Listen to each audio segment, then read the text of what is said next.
All right, good evening, everyone. Let us begin. So, welcome again to our weekly Tehillim shir. I know I promised that last week was the last shir on Perek Vav, chapter 6.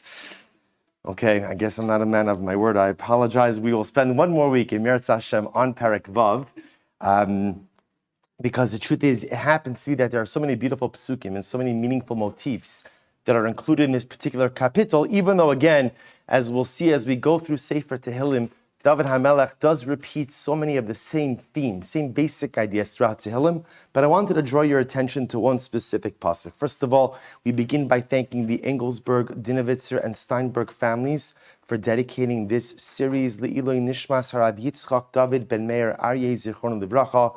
We hope that in the merit of our Talmud Torah, the Neshama will have an aliyah and the family a nechama. So I want to draw your attention. Remember, again, you're already well versed in Perek Vav in Sefer Tehillim. Although, again, at first glance, it appears that David HaMelech is referring to physical illness. We saw, again, the physical illness could be the result of one of the punishments he received in the aftermath of the episode of Bathsheba. The other possibility is it's not physical illness at all. Instead, it's a metaphor for galus. But again, we've seen David HaMelech dealing with adversity, dealing with tragedy, whether it's physical illness, spiritual illness, a sense of emotional illness, and David HaMelech always persevering. But I want to draw your attention this week to one pasuk, and it's pasuk Yud, the underlined pasuk. David HaMelech says, remember again, when we started this series, I pointed something out to you, which those of you who we've been learning Tehillim together for many years already know, that David HaMelech is the master of optimism. And there's one thing you could always count on in Sefer Tehillim, that no matter how bleak or how difficult a particular kapitel may look, because sometimes David HaMelech gets quite intense with the description of his personalistic agony, you know that he's always going to come out of it. There's always something positive. There's always something upbeat. Even if nothing changes in David's circumstances, there's often something which changes in his attitude. So if you take a look at Pasuk Yud, David HaMelech says, after describing all of his difficulty and adversity, Shama Hashem techinasi, Hashem tefilasi yekach. Literally translated, the Lord has hearkened to my supplication. Shama Hashem techinasi, Hashem has heard my techina, my supplication. Hashem tefilasi yekach. Literally translated, it means Hashem will take my prayer. But of course, in this context, what it means is Hashem will accept my prayer. So the Ibn Ezra and the Radak point out a basic idea. They say, number 2, Modeh ki Hashem refa mechalyo lo harofim ba'avor sheschanei elav. So David HaMelech, remember, is healed from his illness. And again, whichever type of illness we're referring to, whether it's physical illness, whether it's David HaMelech's spiritual illness, David HaMelech comes out of the illness a healed man. But he recognizes that his refuah has nothing to do with the people around him and everything to do with the God who supports him. So that's what it says Radak, Modeh, Shama Hashem techinasi, Hashem tefilasi yekach, means David HaMelech is admitting or expressing gratitude towards the refuah, towards the healing that HaKadosh Baruch Hu has given him. Ba'avor sheschanei elav. The Radak says the same basic idea. Shama Hashem techinasi, Hashem tefilasi yikach kimo lakach v'tamikach bezo sa'is b'cholis b'vo tefilasi elav yikablena b'ratzon. You know, it's interesting that what David HaMelech is highlighting over here is as follows. You know, sometimes you daven to HaKadosh Baruch Hu for something, and you get it. And what's interesting is, in those moments where you ask for something and you get it, it opens your eyes to the many other times in life that you've asked for something and gotten that as well. You see, every day we make requests of HaKadosh Baruch Hu, but sometimes they're not even conscious requests. Right? Every single day I ask HaKadosh Baruch Hu for my heart to continue to pump blood throughout my body. Now, I never actually articulate that, but it's a clear subconscious request that I'm making each and every day from HaKadosh Baruch Hu. And there's a million such requests like that I don't even ever articulate, but they're understood that on some level I'm making them of Hashem. So David HaMelech is saying something amazing. HaKadosh Baruch Hu, I was in a difficult situation. I asked to be healed. I asked for refuah. You gave me that refuah, and that has opened my eyes to all of the other incredible things that you have given me in my life. You see, one of the other things that David HaMelech was a master at was the ability to compartmentalize, meaning many of us, when we undergo difficult circumstances, the difficulties overtake everything. Everything. So everything is a challenge. Everything is difficult. Now, if I were to take a step back or to look at my life from the outside in, that's not true. Are there challenges? Absolutely. Is my life all challenges? Rahman al-San, there are some people whose lives are all challenges. But I would venture to say that for most of us, when we encounter challenge or difficulty, there's an area of adversity, but there's a lot of other incredibly wonderful things that are happening as well. The challenge is most times adversity is like that black cloud that obscures the sun, that obscures the light. All I see is adversity. And David HaMelech is saying over, according to the Radak, HaKadosh Baruch Hu, I was really sick, and you answered my tefillos, and that's opened my eyes to all of the other times that you've answered my tefillos, and to all the things you answer for me each and every day, the things I articulate, and the things I never even get a chance to articulate. But what I want to draw your attention to, and this is why I was unable to move past Perek Vav in Tehillim, is the pasuk is strange, right? Think about this for just a moment. Now, generally, you can't really ask so many questions on the syntax of Tehillim. Why not? It's poetry, right? So in general, poetry is often redundant, and poetry is often written in a way to make it sound beautiful and flowery. And again, unlike the Chumash, where every single word is measured, there is no such thing as an extra word in the Chumash. That's not necessarily the case in Tehillim. Tehillim is poetry. Tehillim is an expression of David. It's like almost like a free flow of consciousness of David HaMelech. There are plenty of extra words. There are plenty of unnecessary words. But what's striking about this particular pasuk is as follows. Think about this just a moment. Shama Hashem techinasi. Hashem heard my prayer, my techina, my supplication. Hashem tefilasi yikach, which means what? Hashem accepted my prayer. Now, what's the problem with that phrase, with that pasuk? It's redundant, and it's profoundly redundant. Why? Because if the second part is true, then by definition, what? The first part is as well. If Hashem accepted my prayer, then it goes without saying that what? That He heard my prayer. So in other words, why do you have to say, Hashem heard my prayer? Shama Hashem techinasi, Hashem tefilasi yikach. Just say, Hashem tefilasi yikach, Hashem, you answered my tefillah. And then I understood. You heard it, you answered it. But why the need for both phrases? So I want to share with you something. And again, I owe all of you such a debt of gratitude, because I feel so privileged to give this year, and there's such hashgacha in the way that the particular kapitel always ties in with the parasha. Literally incredible hashgacha. So take a look at number 4. I want to share with you an incredible episode in this week's parasha that is an incredibly painful episode in the parasha. The Torah says as follows. So remember, just to give you the context, Parashas Vayetze, Yaakov Avinu runs away from home, finds refuge in the house of Lavan. There he meets Rachel. I don't want to spoil the whole story for you, right? But he meets Rachel. He wanted to marry Rachel. He ends up marrying Leah, then marries Rachel afterwards. Good. We know from the beginning, it's interesting. On a biblical level, polygamy, marrying more than one wife is permitted. But you know what Chazal called a second wife? A tzara. A tzara. Now that's not a knock on the second wife.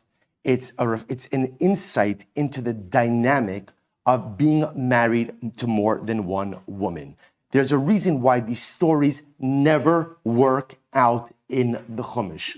For one simple reason. Whenever you have two women vying for the attention of the same husband, it's a disaster. And it's a disaster every single time. It was a disaster by Avram, Hagar, and Sarah, and it's a profound disaster.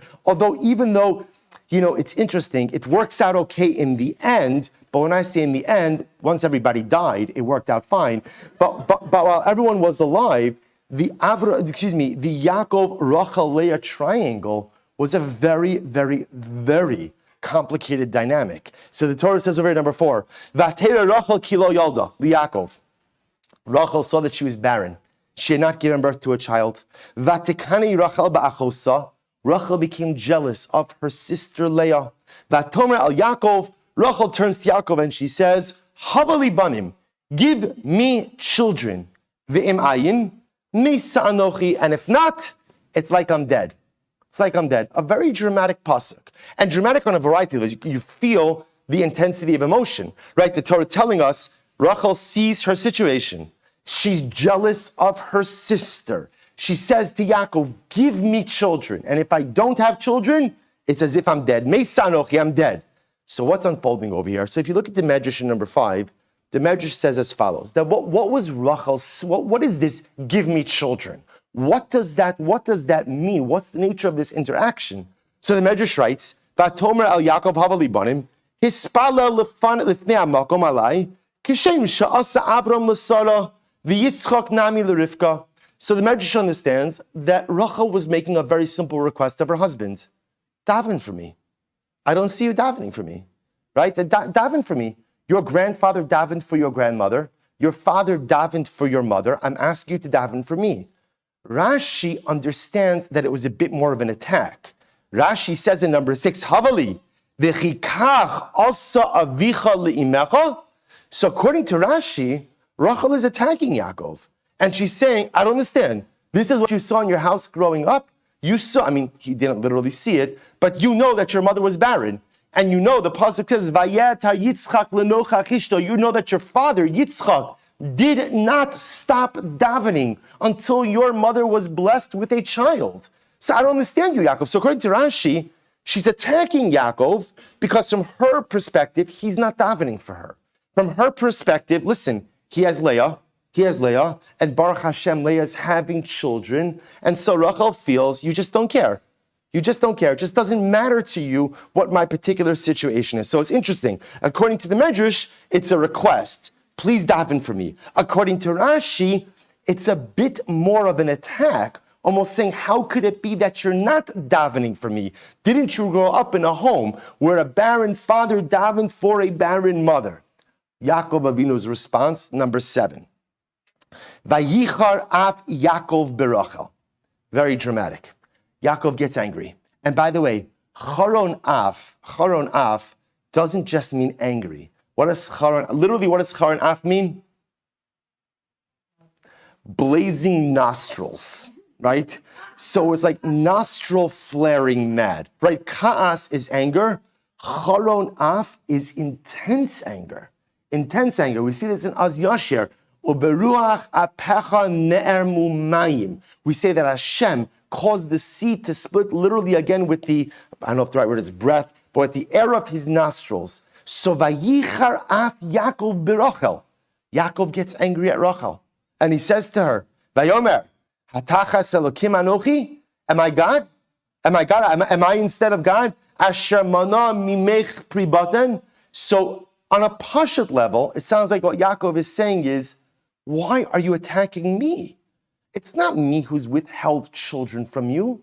It's not me who's decided you should be barren. I'm not HaKadosh Baruch Hu. You know, the Gemara says that there are 3 keys that HaKadosh Baruch Hu holds on to, and he does not give them to anyone. And one of those keys is the Mafteach Shel Chaya, the key of life. So Yaakov Avinu says, what do you want from me? Hatachas elokim anochi, am I HaKadosh Baruch Hu? Am I the one who has caused you to become barren? So the Ramban has a dramatic interpretation of this episode. The Ramban in number 8 says as follows. Get ready for this. V'al derech hapshat, Amar Rachel Yaakov, shiyitin labanim, ube'emes daita lemar, shispalel aleha, aval sheyispalel aleha ad shiyitin labanim, al kol panim. So listen to this. The Ramban says, okay, let's unpack this a little bit, because I just want to point out, by the way, you almost never see an exchange like this between husband and wife in Chumash. There was a little bit of an exchange with Abraham and Sarah, but Abram doesn't really respond to Sarah. What Abram says, remember again with the whole episode with Hagar, when Sarah felt that Hagar was mistreating her, so Abram says, okay, tell me what to do. Tell me what to do. Tell me what you want to do, and I'm happy. We don't really find this type of caustic dialogue of Rachel attacking Yaakov, and it appears Yaakov Avinu kind of firing back in an intense way. So the Ramban says, what was Rachel saying to Yaakov? She was saying to Ube'emes daita lemor shispala. Like we saw before, she was asking Yaakov, like we saw in Rashi in the Medrash, daven for me. Daven for me. Aval sheyispalel aleh ad shitin labanim al kol panim. Yaakov, you're a tzaddik. You're a tzaddik. If you want something to happen, it will happen. And if it hasn't happened, you know why it hasn't happened? You know why it hasn't happened? You haven't tried hard enough. You, Yaakov, haven't tried hard enough. So daven and daven and daven until I get my child. Vim ayin shetamis atzma b'tzar. And here's the threat, says the Ramban. The threat, says the Ramban, is that Rachel Imenu says, I promise I will let myself die of pain if you do not give me a child. This, says the Ramban, was the threat. Vim ayin, if I don't get my child, shetamis atzma b'tzar. It doesn't say shetamis b'tzar, she'll die in pain. Shetamis atzma, she will allow herself to die as a result of her pain. So she's saying to Yaakov, daven, get me a child, and if not, I'm telling you right now I'm going to die. Telling you now I'm going to die. Dibra shelo kehoge mikinasa. Rabban says, Rachel Imenu did not speak appropriately. She was in pain. She was in pain. She was also jealous of her sister, and she did not speak appropriately. The chashva, now what? This is incredible. The chashva, ki ba'avaso osa yis'ani Yaakov v'yilbash sak ve'ether v'yispal ad shiyu lobanim shel tamus b'tzara. You see, Rachel knew how much Yaakov loved her. So she figured, if she goes out and she dangles out there I'm going to die if I don't get what I want. So what is Yaakov going to do? He's going to put on sackcloth, and he's going to fast, and he's going to daven, and he's going to do anything and everything within his spiritual power to go ahead and get a child. However, Vayikra Yaakov. So that was, so, and again, this is the Ramban. So Ramban says that was Rachel's idea. Daven for me, but there was a threat. I'm going to allow myself to die if you don't give me what I want. And she thought that this would move Yaakov into frenetic spiritual activity. But it didn't work. Vayichar af Yaakov. Yaakov got angry. Now, why did he get angry? She'ein tfilas hatzadikim biyadam shetishma v'tana al kolpanim. Because Yaakov says, Rachel, you don't understand how tefillah works, right? It's not just the pshat that you want something, you daven for something, and you get it. Even if you're a tzaddik, it doesn't work that way. So Yaakov Avinu felt this was an unfair expectation. That's not how it works. He says, Uba'avur shedibra, now his wording over here is very interesting. Uba'avur shedibra derech ga'agui hanoshim ha'ahuvos, lahafchido b'misasa charonapo. The Ramban says, essentially, Yaakov felt manipulated. Yaakov felt manipulated. He says, because sometimes, the Ramban says sometimes women could be dramatic. That's not me. I don't want to be clear. It's not my opinion. Not my opinion at all. That's the Ramban, right? The Ramban says sometimes a woman could play the drama card. And she could play the drama card well. This time, says the Ramban, it was overplayed. It was overplayed.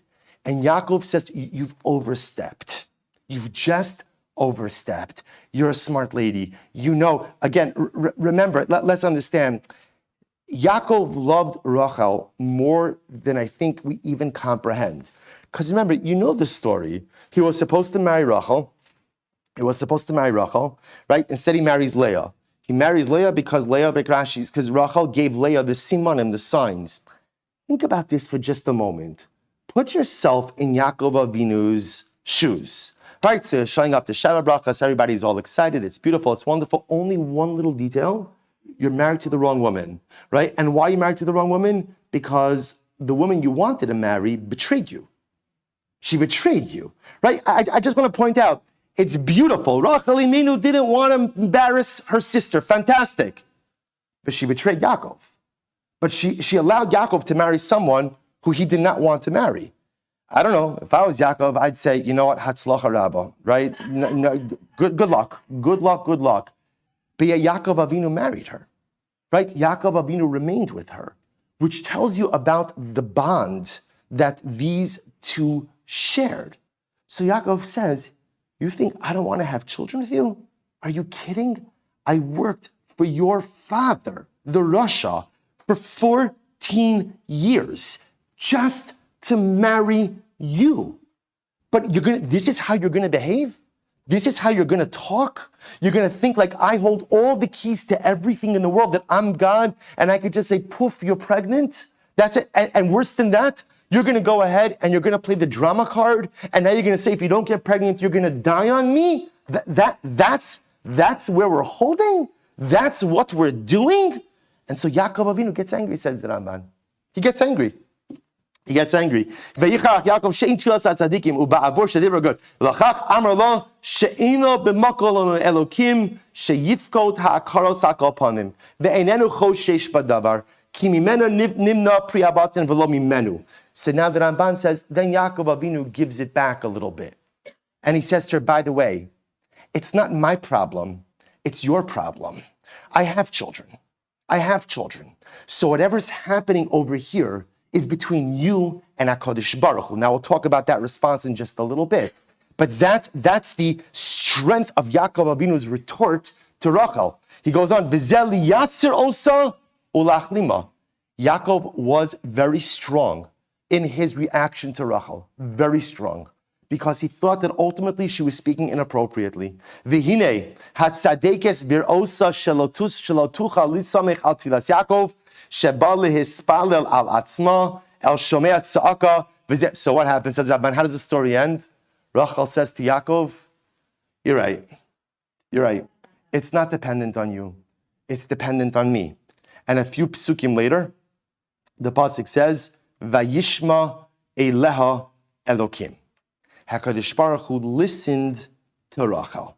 So once Rachel realizes it's not up to Yaakov, and most probably he's been davening this entire time, she realizes it's on me, and she pivots. If you look in paragraph Bays, he writes over here as follows.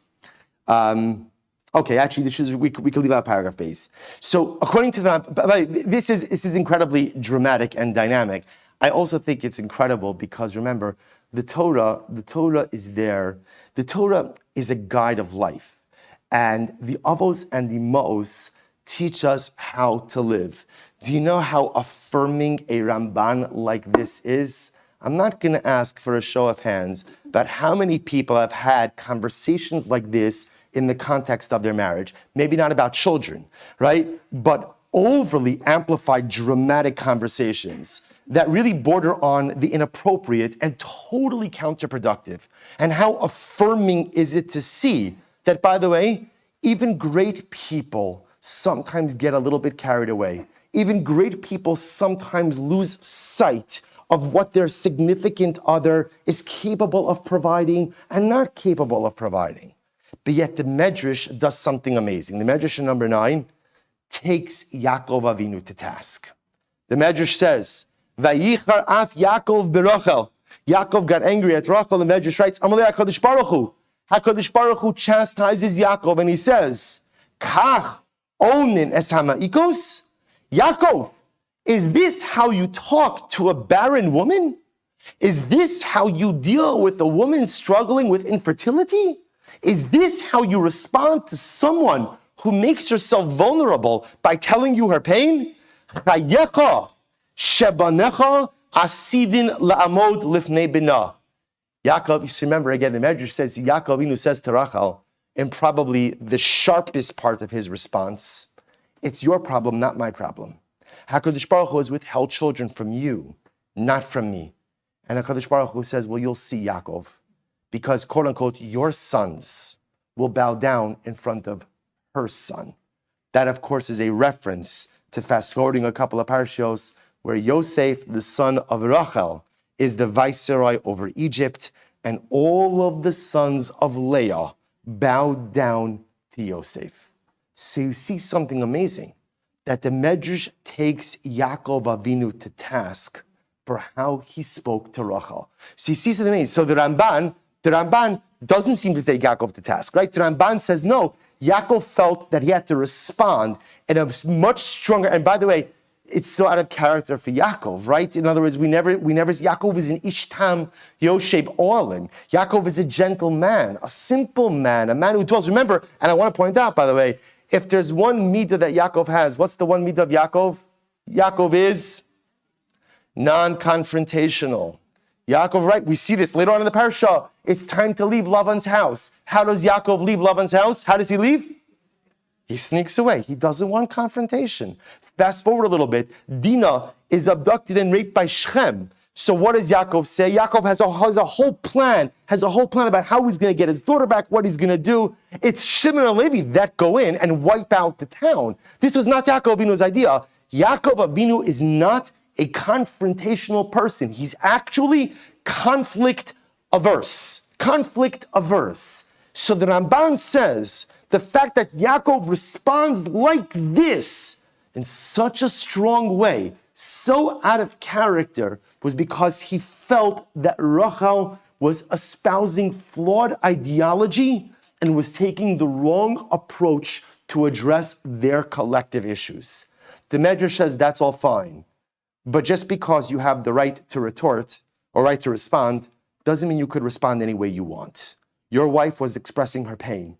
Your wife was expressing her frustration. Your wife was telling you that she feels you don't care and you're not there. And you respond, it's your problem, not my problem. You respond, I have kids, you're the one who doesn't have kids. That's how you talk. The Medrash takes Yaakov to task. The kach onenes hama'ikos, this is how you respond to a barren woman. And therefore HaKadosh Baruch Hu says, you will see her son will become the dominant one over your sons. So what's interesting, if you begin to think about this a little bit, because according to the Medrash, so the Medrash faults Yaakov Avinu for how he responded to Rachel, which then begs the question, so from the perspective of the Medrash, what should Yaakov have said, right? What would have been a proper response to his beloved Rachel? So it's interesting because you begin to see that in life, there are different types of responses for different situations. For example, the Gemara number 10 says as follows, Amar Rabbi Shimon Levi, Ein omrim bifnei hameis ela dvarav shel meis, which we'll expand on this a little bit. The Chazal tell us, you are not allowed to give divrei tanchum in words of consolation, b'mi shemeso mutal lefanav. Literally again, when the dead are right there, right? When loss is fresh, or at a levaya, you are not allowed to give words of consolation. Why can't you give words of consolation? Literally again, b'mi shemeso mutal lefanav, with someone who's dead is right in front of them. Why can't you give words of consolation? Anyone who has endured loss knows why, because you're not receptive to it. Not receptive to it, right? I'm not ready. Whatever you have, whatever pearls of wisdom or beautiful ideas, which there are many, I'm not ready to hear it, right? So Chazal say, in the aftermath of tragedy, don't share words of consolation. And by the way, this goes even further. This is actually very important, not our topic for tonight, but this is why people very often misunderstand proper etiquette for a shiva home, right? Proper etiquette for a shiva home is you don't speak unless spoken to, right? You see, the difference is most of us feel very awkward with silence. So because of that, we'll generally just talk about whatever, right? And sometimes we think that it's even like our mission to distract the mourner. But in fact, there's nothing further from the truth. The beauty of shiva is the ability to lose yourself in your loss, not forever, only for 7 days, because you can't do it for longer than that, because then it becomes destructive. But there are no words. You walk in, you're there. If the mourner wants to talk to you, they'll talk to you. If they don't want to talk to you, it's okay just to sit in silence as well. Because sometimes the proper response is no response, right? Sometimes the proper response to a difficult situation is just to be a listening ear. You don't have to have, we think, we're often we love to have the answers for everything. So when we see someone who's gone through a loss, I want to tell them the thing that's going to make them feel better. The truth is, anyone who goes through a loss knows there's no thing that makes you feel better. Time helps create perspective, and over time, you begin to adjust to your new reality. But rarely does a person say, oh, you know what, I suffered loss.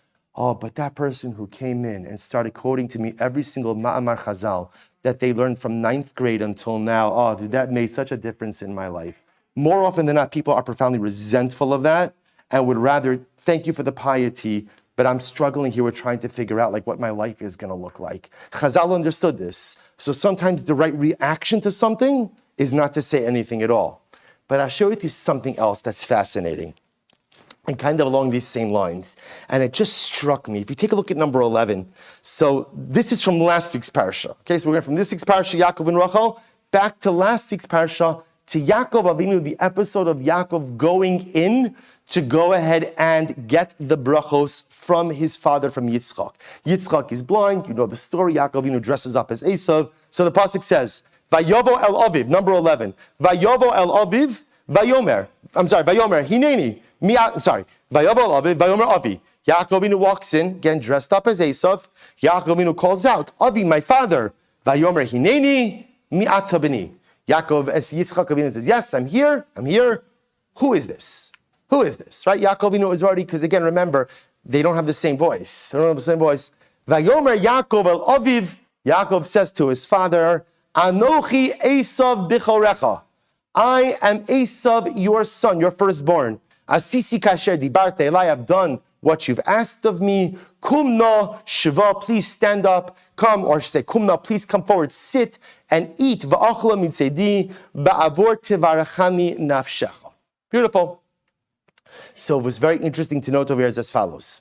The Medrash writes, focusing on the phrase, Ani Esav b'chorecha, or Anochi Esav b'chorecha, right? Yaakov says in the beginning of verse 19, I'm in source number 11, Vayomer Yaakov al Aviv, Yaakov says to his father, Anochi Esav b'chorecha, which we translate as, I am Esav, your firstborn, right? That's the ruse. Remember, Yaakov Avinu was doing this because his mother told him he has to do it.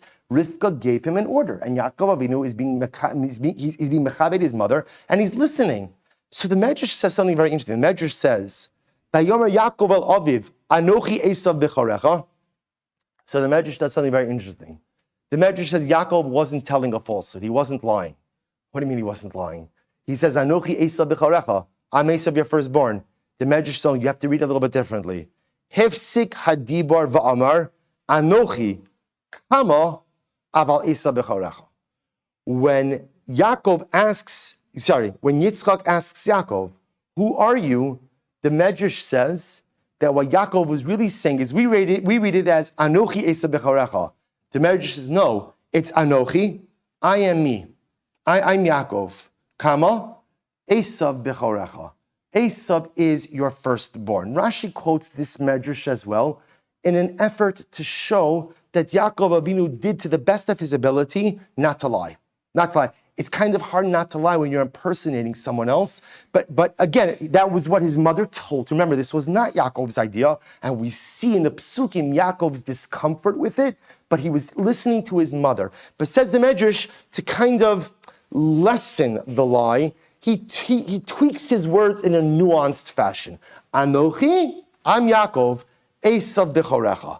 But look at number 13. I'm going to be honest with you, meaning it's always bothered me, this Medrash, a little bit, because it seems to really fly in the face of the Pasha Pshat. Right? Pasha Pshat is Yaakov Avinu is dressing up as Esav. He's going in as Esav. He's telling his father he's Esav. And in fact, if you look at the Medrash Seichel Tov and number 3, we have conflicting Midrashim. Look what the Medrash says. He says, so first of all, Seichel Tov quotes the Medrash, the Psikta Zutrasa number 12, and he says, I don't believe it. It doesn't make any sense. Anochi Esav b'chorecha only means one thing, which is, I am Esav, your firstborn. That was the declarative statement that Yaakov Avinu was making. Don't give me, says the Medrash in number 13, Anochi, I'm me, but Esav b'chorecha, Esav is your son. But the Medrash says something amazing. Look at the underlined lines. Avalim yesh ladun es Avinu Yaakov l'schus, kach yesh ladunu. If you want to be down the kaf s'chus, you want to give Yaakov the benefit of the doubt, here's what you can do. Kivade amarshu Esav. Of course Yaakov said that he was Esav. Of course he said that he was Esav. That was the entire ruse. That was the entire plan. Umevu'aro lamad l'shanos mipnei darchei shalom kimo shematzino b'sara. What we do begin to see is that the Torah is telling us that sometimes you're allowed to change the truth for some greater good. Yaakov Avinu wasn't the first person to do this. Sari Imenu. Actually, the truth is it wasn't Sari Imenu. Well, it was Sari Imenu, but it was HaKadosh Baruch Hu first, who changes the truth in order to preserve Shalom, right? Remember again, when Sari hears that she is going to have a child at the age of 90, so what was her response? She laughs and she says, oh, but my husband is old. And when HaKadosh Baruch Hu tells Avraham, why did Sarah laugh? She said, I am old, right? Kadosh Baruch Hu changed it. So we see from here that sometimes you're allowed to change the truth when it serves some greater good. Now, you have to be very, very careful how you apply that concept, right? And when you apply that concept, and ultimately, again, because once you begin to manipulate the truth, unfortunately, it becomes a downward spiral. But says the Seichel Tov, says the Medrash, Yaakov Avinu was saying, Ani Esav B'charecha. Don't give me Anochi, I'm me, but Esav is it. No, he was saying, Anochi Esav B'charecha. And again, I bet he's lying. Yeah, he's lying. He's lying, but he was lying because his mother told him this was a necessary evil. That sometimes, there's a concept in halacha of an avera lishma. Now, do not try this at home. But an avera lishma means that sometimes there's a concept of an avera that is actually committed for the purpose of a greater good. Right? We have dramatic examples of this. Esther Hamalka is an example of this. We have some very dramatic examples of this. Yehudis and the Hanukkah story is an example of this. But again, so says the Medrash, Yaakov Avinu lied. He lied. But at the end of the day, that's what the circumstances demanded. But I saw this Medrash. I was looking at this Medrash on Erev Shabbos. And it struck me because, meaning, even when the Medrash number 12 says, Anochi, Esav B'chorecha, it's such a twisting of the words, right? And it so doesn't go with the narrative. But perhaps the Medrash number 12 is trying to convey to us something else. That perhaps what's unfolding over here, and this ties back a little bit to last week's shir, because if you remember again, right, last week we spoke about Yitzchak, right? Yitzchak loved Esav, right? We spoke about that, right? So remember again how we introduced to this family. We're introduced, Vayehav Yitzchak es Esav kitzayid befiv, V'rivka oheves es Yaakov. So perhaps the way to read the pasuk, and perhaps this is what the Medrash is struggling with, as Yaakov Avinu walks into his father. He walks into his father, and he's walking into a father who he knows favors his older brother. He knows it. He knows it. Because the psukim don't seem to indicate that either parent made any attempt to hide the fact that they had favorites. Yitzchak had his, and again, there was svaras. We saw last week, there were reasons for it. Yaakov Avinu walks in, and perhaps what he says in that one phrase is, Anochi Esav B'charecha. Perhaps what he says is like this: Father, you want to know who's here? Anochi. It's me. And I have one wish in life, that you would love me like Esav B'chorecha. The one thing I want more than anything in this world is not your brachas. It's your love. The one thing I want more than anything in this world is to know that you feel about me the way you feel about Esav B'chorecha. And in that moment, and remember, understand, the episode with the brachos, just so you know, Yaakov got the brachos, but to a certain degree, it ruined the family. Because remember again, after that episode, Yaakov has to run away from home and he never comes home again. I mean, he comes home again, but by the time he comes home, remember, he doesn't come home. His mother already passed away. He misses his beloved mother's levaya. He's not there. He comes back. Yitzchak is already an old man. His father passes away a short time later. The family's done. Yitzchak, right? So again, Yaakov runs away. Esav is profoundly resentful of both his father and his mother. He runs away. And essentially, Rivka and Yitzchak live out their years in a broken family, in a profoundly broken situation. So it's almost as if the Torah is giving us the moment right before everything falls apart. Isn't it incredible? Because we look at Yaakov getting the brachas as everything coming together. And to a certain degree, it is everything coming together, but it's also the event that causes everything else to unravel. And perhaps it's at that moment that the Torah gives us a window into Yaakov Avinu's reflective moment. He stands there at the doorway. Father, Vayomer Avi, Vayomer Hinene Beni, Mi Ata Beni, who are you? Yaakov says, who am I?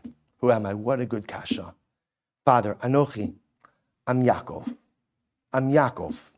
But I just wish life wasn't like this. I wish that our family wasn't so complicated like this. I wish the dynamics weren't quite this way. I wish, Esav B'chorecha, that you loved me the way you love your firstborn.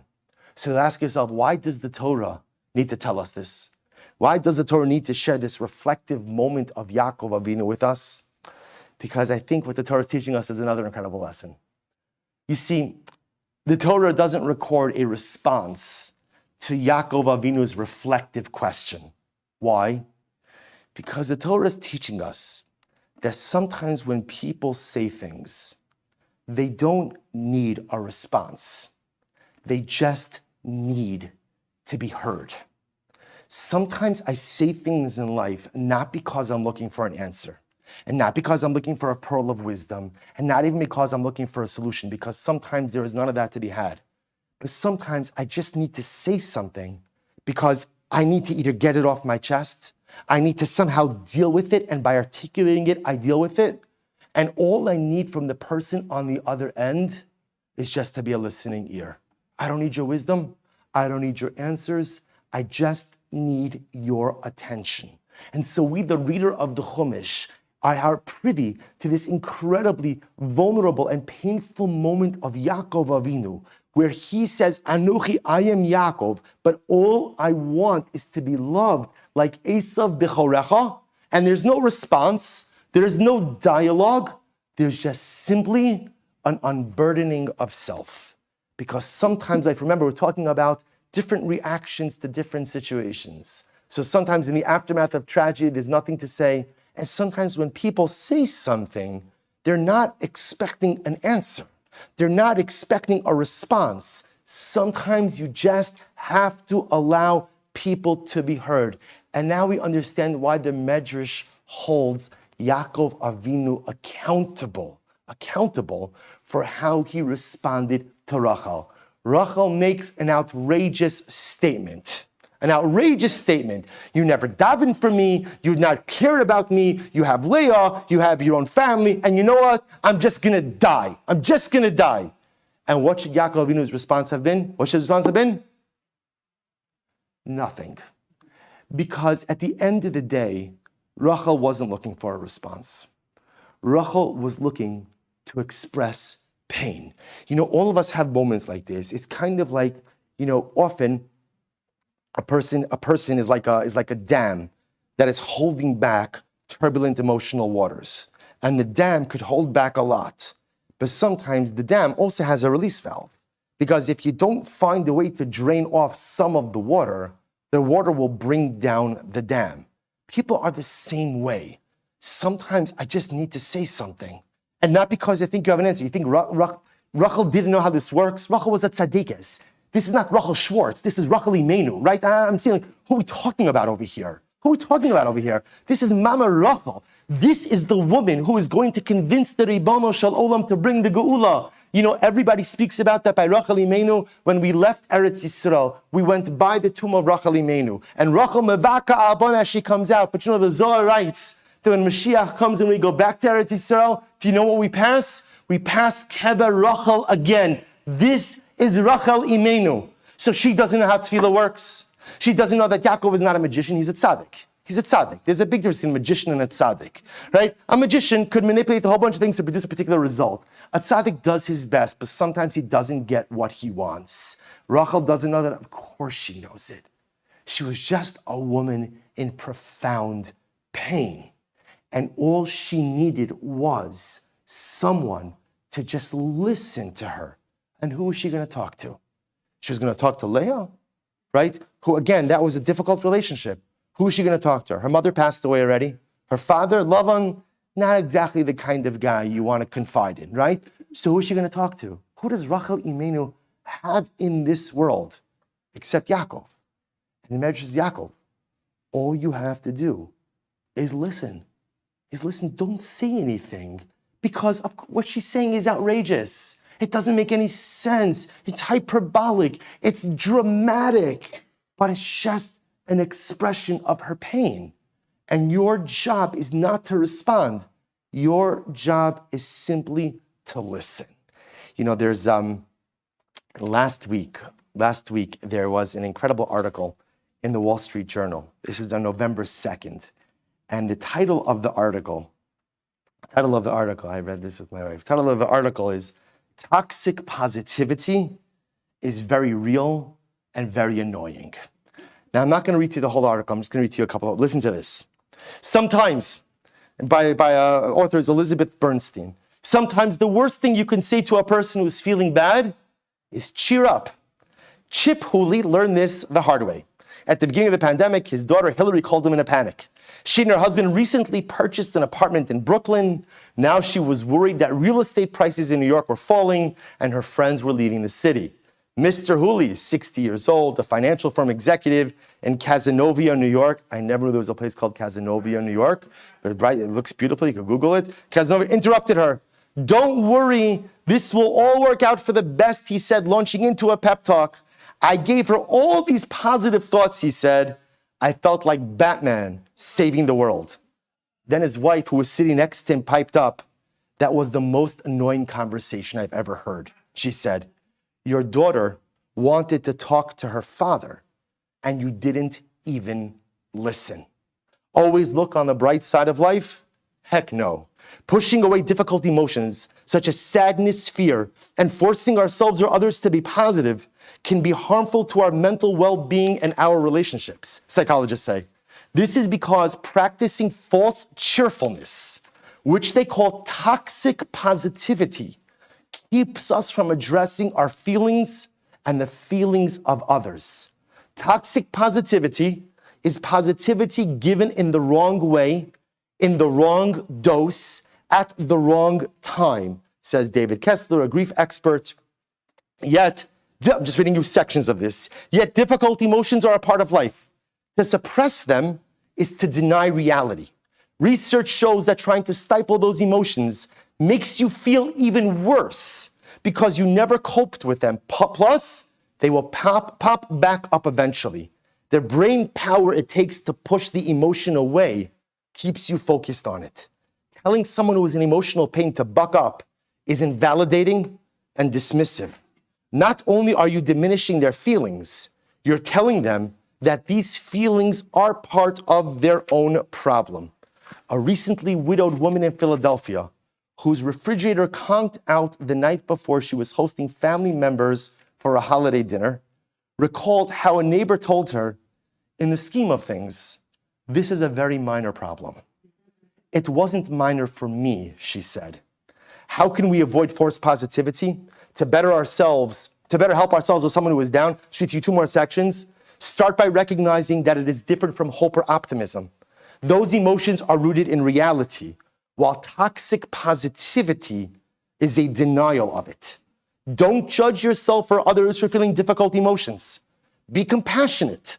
Tell yourself, I am feeling sad or lonely in the pandemic, and that is normal.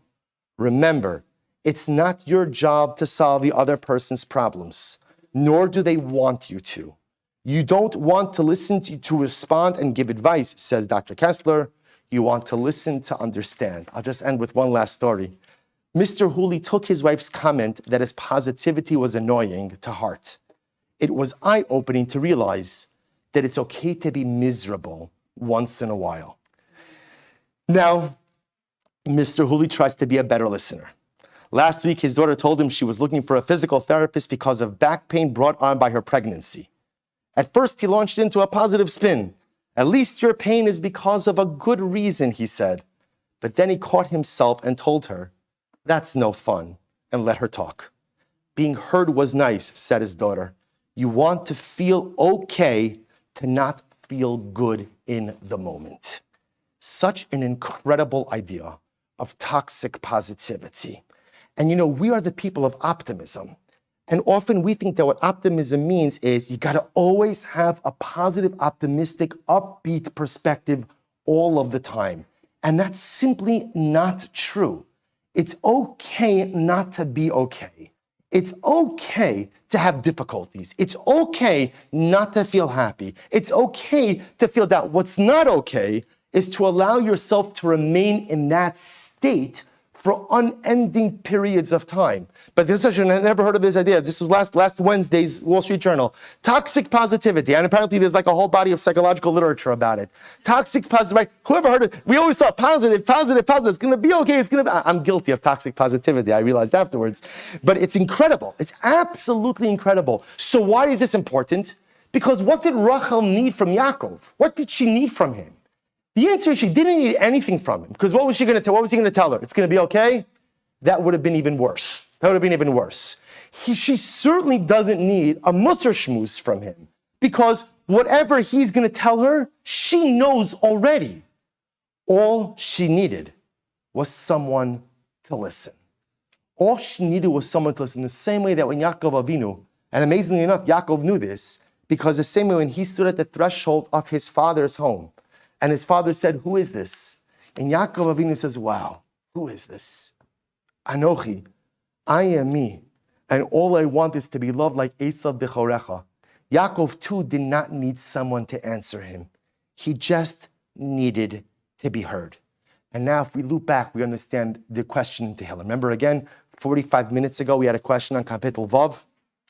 What do we say in Kapitel Vav? In Pasuk Yud, Shama Hashem Techinasi, Hashem Tefilasi Yikach. Remember, what was our question? Why do you need both? It's redundant. Why do you have to say that Hashem heard my prayer and he accepted my prayer? Just say he accepted it and that's it. Because what David HaMelech is saying is, it's not all about the acceptance of prayer. That's not what it's all about.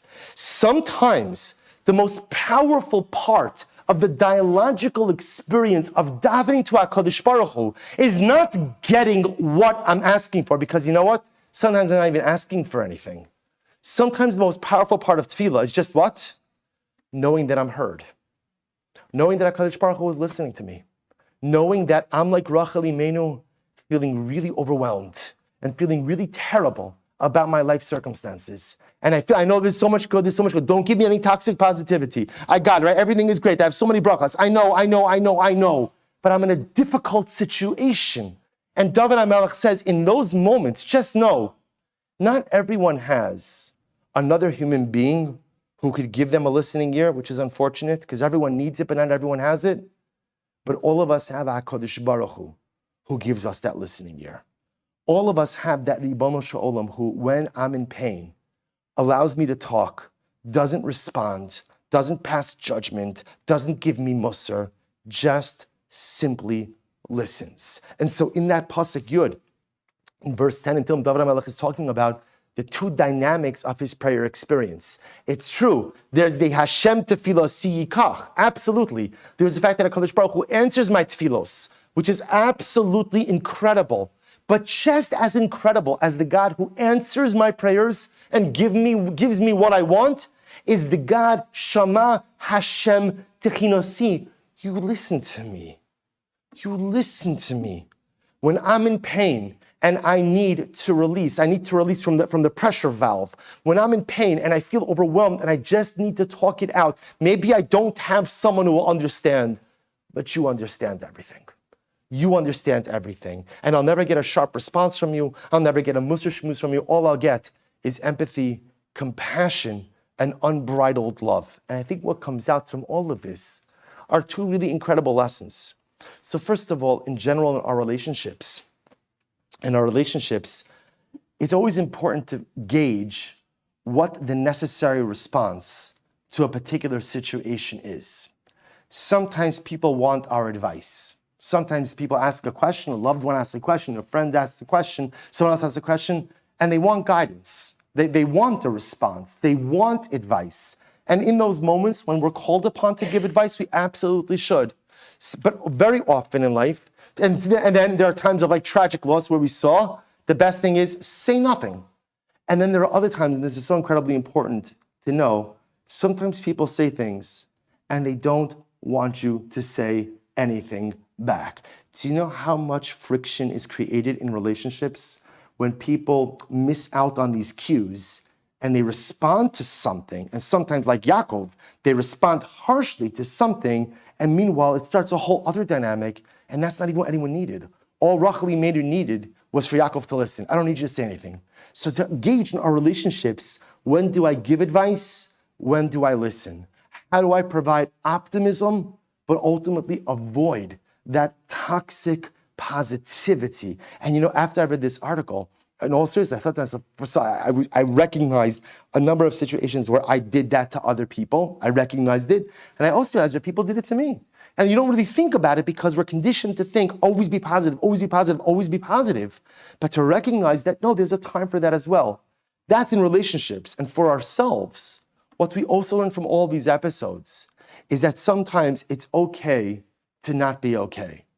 Rachel Imenu wasn't okay. Isn't that incredible? Rachel Imenu wasn't okay, right? You would expect, if you were scripting this, that Rachel Imenu, right, she's barren, she's jealous of her sister, she's now has to play, to a certain degree, like second fiddle wife to Leah, and you would have thought that like she's skipping along Haran, humming Uncle Maishi's Gamzu Latova, everything is great, she's a tzaddik, she's wonderful, and she's not. And she's not. And she's miserable.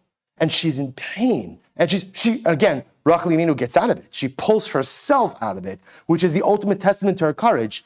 But if you think about this, by the way, how many stories does the Torah tell us about great people who are not okay? Sari Imenu wasn't okay for a particular period of time, right? Rachel Imenu wasn't okay. Yaakov Avinu wasn't okay. It teaches us that sometimes in life it's okay not to be okay. It's okay to be in pain. What's not okay is to allow yourself to wallow in it and to lose yourself in it. And this is what Rachel Imenu teaches us. Because after she expresses her pain and she realizes, my husband's right, it's not him. It's not him.